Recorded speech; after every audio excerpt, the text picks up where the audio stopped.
kembali di acara obrol-obrol.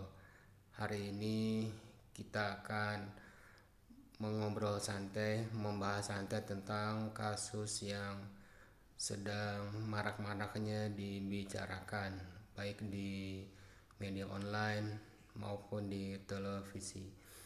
Dan kita di sini seperti biasa hanya dari sisi masyarakat biasa. Jadi mohon dimaklumi jika banyak kesalahan atau mungkin dari segi pendapatnya tidak sama atau tidak sebanding dengan para pakar hukum atau bahkan dengan para jurnalis yang sudah terbiasa. Kita di sini cuma pengen ngobrol santai aja, menanggapi permasalahan yang ada sebagai masyarakat biasa. Dan hari ini kita akan membahas perkembangan kasus ijazah mantan presiden kita, dan telah memasuki babak baru ya kalau menurut media itu setelah sekian lama. Dan para tersangkanya terutama yang baru-baru ini ditangkap yaitu RS dan Dr. T ya. Nah, kita sebagai masyarakat tentu hanya ingin mengulas saja dalam pemahaman kita saja. Nah, yang pertama kali, selamat datang. Ini narasumber yang tidak asing lagi ya untuk para fans dari obrol-obrol ini di channel obrol-obrol ini. Dan langsung saja kita ke pertanyaan pertama ya. Dan ini adalah ringkasan pertanyaan-pertanyaan yang ada terutama di sosial media. Kita coba tanggapi ya itu. Pertama yaitu tentu saja alasan utama ditangkap karena banyak orang ya menganggap ini hal yang tidak tepat. Nah, kalau menurut Anda sendiri, apakah setuju kalau ini dianggap tidak tepat ya karena bersamaan gitu? Ya, kalau menurut saya tentunya APH dalam hal ini kepolisian dan kejaksaan punya bukti yang cukup ya. Alasan mereka punya dua alat bukti yang cukup. Ya, inisial RS dan Dr. T ini dianggap sudah memenuhi dua alat bukti yang sah dan berkasnya sudah dianggap final atau P21 oleh pihak kejaksaan. Adapun apa bukti-buktinya itu baru bisa dibuka di persidangan ya, nggak boleh diungkap di publik, itu namanya membocorkan rahasia negara. Kita juga nggak bisa mengungkap, kalau kita ungkap di sini nanti tentu jadi hal yang belum tentu fakta ya, malah jadi fitnah.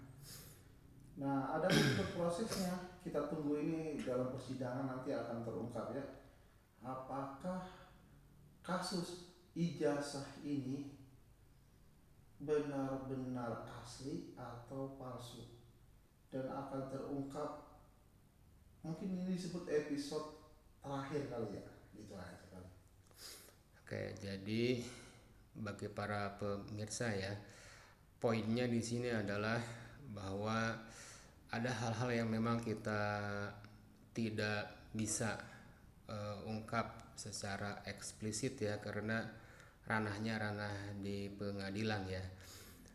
Jadi ya bersabar saja, lihat nanti di pengadilan prosesnya seperti apa. Dan mungkin pertanyaan banyak masyarakat ya, ini asli atau palsu atau apapun itu ya, mungkin akan terbuka dengan jelas ya, dan dikabarkan ya akan sidangnya terbuka ya gitu. Jadi tinggal ditunggu saja. Nah, tapi ada ada pendapat bahwa yang dituduh ini tidak wajib membuktikan keaslian ya. Justru yang harus membuktikan itu ya yang menuduh gitu. Oke. Jadi apapun alasannya yang dituduh ya santai-santai saja. Orang udah merasa asli kok gitu kan. Jadi ya kalau ada yang menuduh silakan saja. Iya. Karena dibilang ya harusnya langsung ketika ada yang menuduh harus diperlihatkan. Jadi tidak gaduh gitu. Nah ini gimana nih dengan pendapat ini? Ya, memang ini yang menyatakan palsu, dia punya alasan atau punya bukti yang sudah dia kumpulkan lalu dilaporkan ke polisian. Nah, yang punya ijazah juga menganggap ijazahnya asli sehingga tidak perlu diungkap ke publik gitu. Contohnya ya ijazah saya asli atau palsu orang lain nggak perlu tahu, tapi ya saya punya ijazah kan gitu. Nanti ini kan udah masuk ke kejaksaan. Nah, ditunggu tanggal sidangnya. Nah, nanti kan bisa kita lihat, bisa kita saksikan persidangan untuk mengungkap ijazah ini akan terbukti di pengadilan yang akan datang ya. Apakah palsu atau asli? Nah, nanti akan dibuktikan. Kita saksikan saja ya episode-episode berikutnya. Oke, berarti eh, dapat disimpulkan bahwa memang dalil yang menuduh itu harus membuktikan berarti ada benarnya juga gitu ya. Ya bisa benar bisa tidak ya. Ini kayak sisi mata uang lah ya.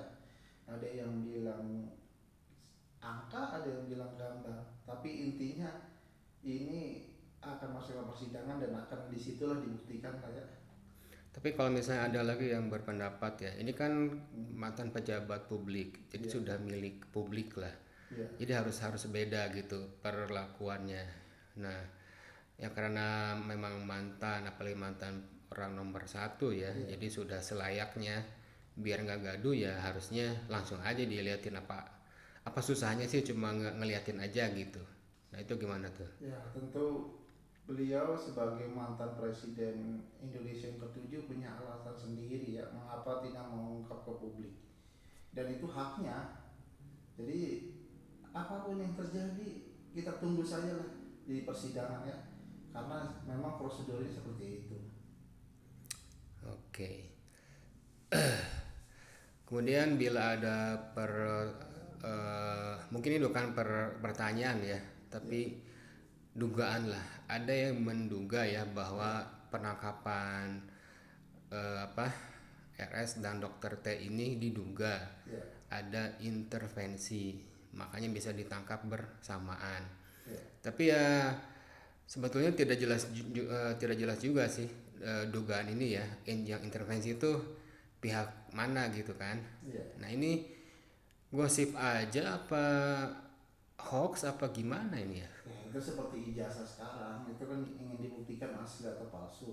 Adapun pernyataan tersebut juga harus dibuktikan dugaannya. Ada nggak buktinya? Ada nggak mungkin rekamannya atau ada yang melihat dan sebagainya.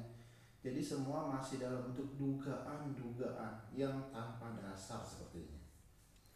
Kayak berarti dugaan intervensi ini bisa dibilang jauh dari bahkan mungkin dugaan sekalipun ya gitu, karena yang namanya intervensi berarti ada pihak lain ya, dan ini bisa lebih melebar lagi itu nggak jelasnya gitu kan. Iya kan masih dugaan-dugaan ya.